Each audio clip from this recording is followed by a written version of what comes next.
আজ আমি বানাচ্ছি ডিম কষা, ডিমের কারি। তো দেখো, আমি নুন হলুদ মেখে ডিমটা ভাজতে বসিয়ে দিয়েছি, একটু কড়া করে ভাজবো। ডিমগুলো ভেজে তুলে রাখলাম। এবার আমি কড়াইতে একটা তেজপাতা দিয়ে দিলাম। তো দেখো, পেঁয়াজ কুচিয়ে রেখেছি আমি, এই যে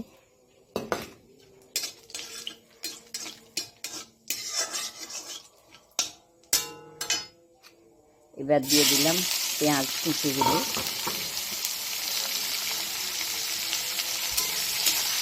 আমি সমস্ত তরকারি বাটা লঙ্কা, বাটা মশলা দিয়ে করি, সব বাটা মশলা দিয়ে আমি করি।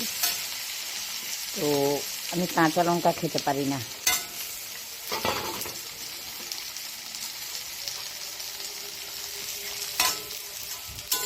পেঁয়াজগুলো ভাজা ভাজা হয়ে যায়। দেখো, আমি এতে একটু নুন দিয়ে দিলাম, বেশি দেবো না নুন, আমার আবার নুনের হাত।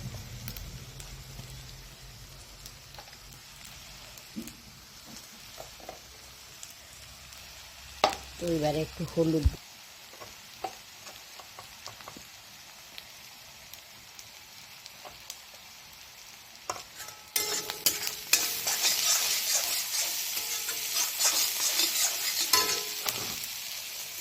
এগুলো দিয়ে একটু নেড়ে চেড়ে নিই।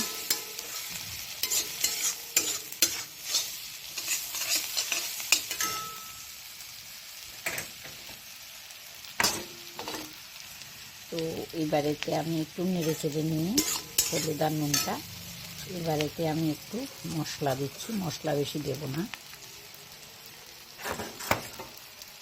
লঙ্কা দেব, বাটা লঙ্কা আগেই বলেছি। 6-7টা ডিম রান্না করব, দিয়ে দিলাম।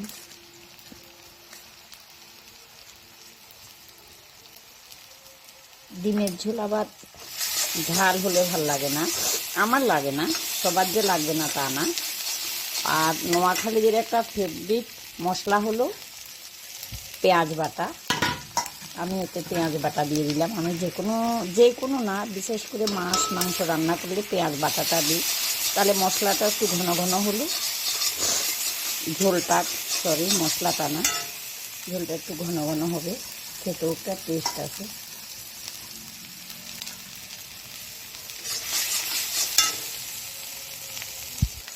এবার দেখো, আমি একটুখানি চিনি দিয়ে দিচ্ছি। বাঙালিদের রান্না চিনি ছাড়া অসমাপ্ত।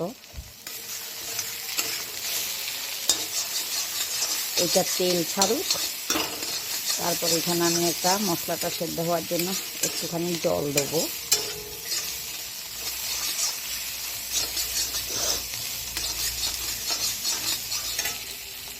দেখো, আমার মশলাটা তেল ছাড়তে আরম্ভ করেছে, এই যে তেল ছাড়ছে। আমি এবারে একটু জল দিয়ে দিই।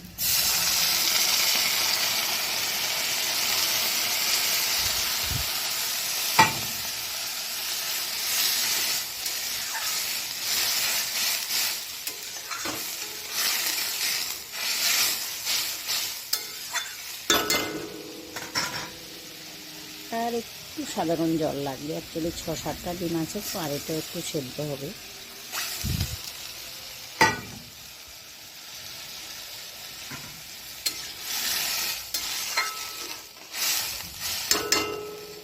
দেখো, এটা মোটামুটি ফুটে উঠেছে। এরপরে আমি ডিমটা দিয়ে দিই। এবার এটা ফুটুক,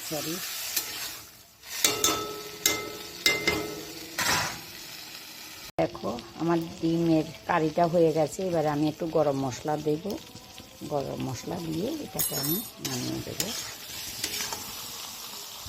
দেখো, আমার ডিমের কারিটা রেডি। ঠিক আছে, রাখলাম, বাই।